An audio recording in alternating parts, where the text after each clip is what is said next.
PlayStation 4 owners can now access their console through an iOS app, similar to how remote play functions on platforms like Vita, MacOS, and PC.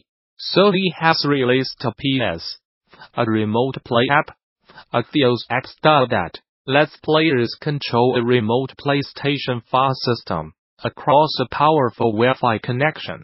It's a similar premise to the company's remote play apps on other systems like PC and macOS, but with the notable difference that players cannot connect a DualShock controller to their iOS device. Instead, the app includes a built-in on-screen PlayStation 4 controller that, according to screenshots on the App Store page, includes simulated buttons for everything but the analog sticks, start share buttons, and touchpad.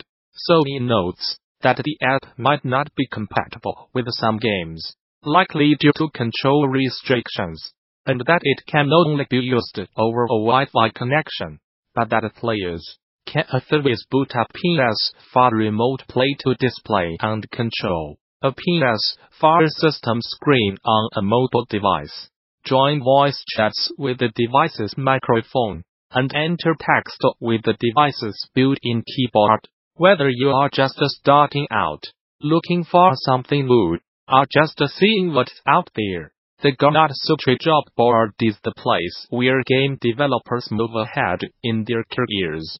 Gamasutra's job board is the most diverse, most active, and most established board of its kind in the video game industry, serving companies of all sizes, from indie to AAA. Here are just some of the many positions being advertised right now. If you are a recruiter looking for talent, you can also post jobs here. Location: Culver City, California. Heart Machine is a small, deeply motivated and close-knit team located in Los Angeles. Our focus is gameplay that's engaging, fluid and fun, while also building atmosphere through lush art and sound design. We are immensely excited to be creating things we love every day. Our next project is ramping up production, using Unreal 4-inch, a fully 3D gameplay experience. We are looking for talented, passionate, smart and good people to become part of our crew, to help build and shape something ambitious and completely unique from the ground up.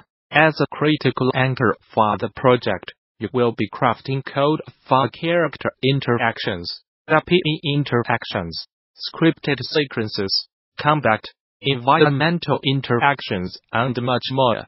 Help us build something satisfying and fluid while overcoming new and exciting challenges in gameplay. Location: Bellevue, Washington.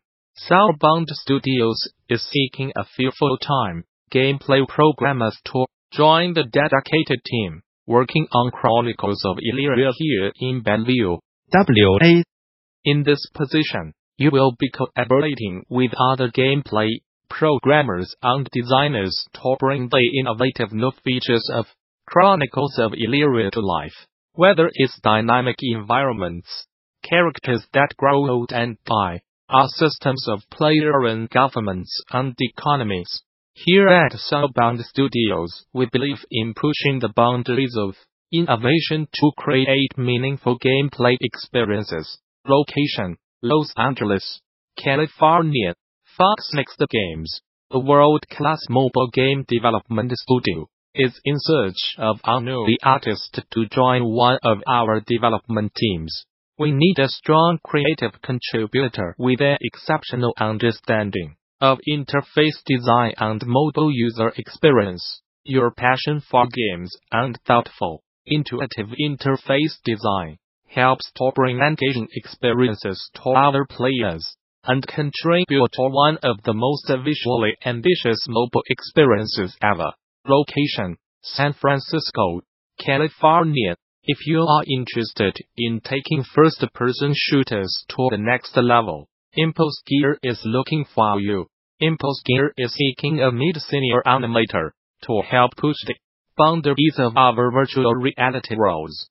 Daily tasks would involve the creation of unique character animation, motion capture processing, skinning, developing physics assets, and more. The ideal candidate will have had previous success as a mid-senior level animator, outstanding communication skills, a creative mindset, experience working with Unreal Engine 5, animation and physics systems, a passion for virtual reality, and a strong drive to bring wood techniques and workflows into our projects. Location: New York. New York. The lead artist will have a balance of artistic talent, technical knowledge, and leadership skills. This role is critical to the success of the division by leading key projects for the studio.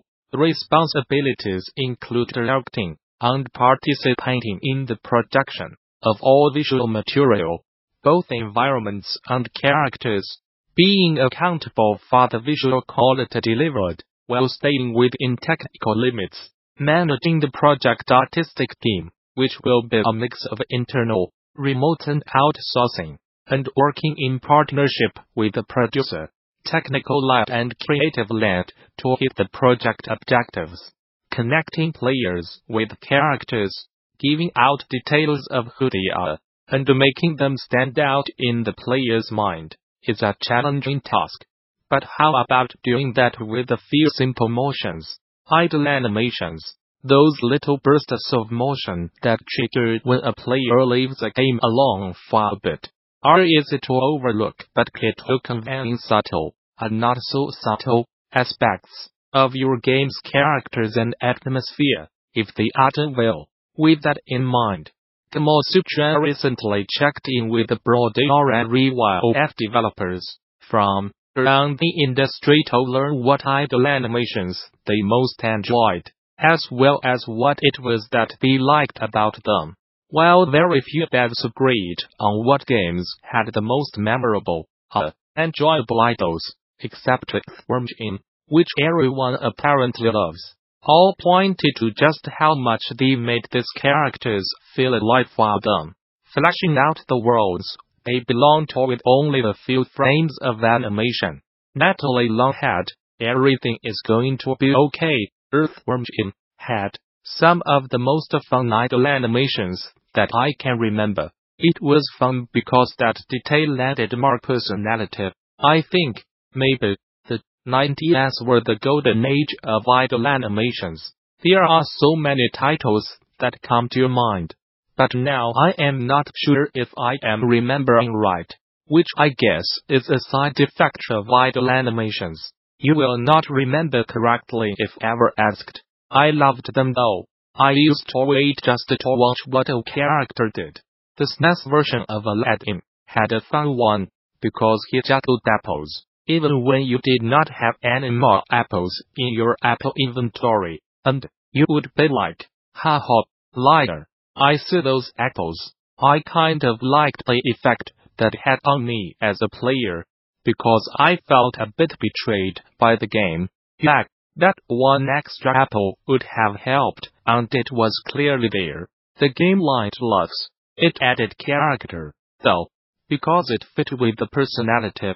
Wong, Florence, Earthworm Jim suit, skipping rope, with his body, it's a really memorable idol. It was so inventive in a game full of inventive and zany animations. Edmund McMillen, the end is nigh. The first one that comes to your mind is Earthworm Jim. I liked that it felt alive. Simon Anderson, Owlboy, one of the first that comes to your mind is Ryu from Street Fighter 3, not because it's technically impressive, or even the most impressive today, but it was one of those moments where you could simply tell the artist's skill had improved.